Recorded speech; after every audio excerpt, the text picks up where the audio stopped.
அதனாலே அத்தகைய பகவானே உலகத்துல ஸ்தாபிக்கிறதுக்கு, சத்தியத்துல அத்தகைய பகவானை பார்த்து ஜனங்களுக்கு பகவத் பக்தியை உண்டு பண்றதுக்கு மகான்கள் தேவை, அனுபவத்துல அடைஞ்ச மகான்கள்.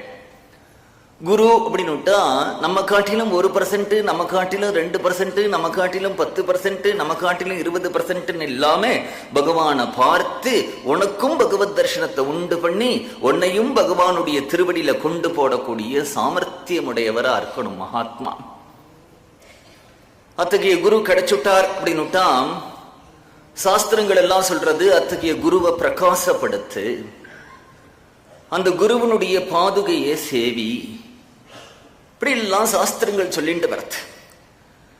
மோட்சம் அப்படிங்கிறது எங்கேயோ எட்ட முடியாத ஒரு பொருளா இருந்ததுன்னா அதுக்கு ஒரு ஏணி போட்டு எடுக்கிற மாதிரி அந்த மோட்சத்துக்கு ஏணி எது அப்படின்னுட்டா குருவனுடைய பாதுகை தான் ஏணி. அந்த பாதுகையை பிடிச்சுண்டு அந்த மோட்சத்துக்கு ஓடி போயிடு அப்படின்னு சொல்றார்.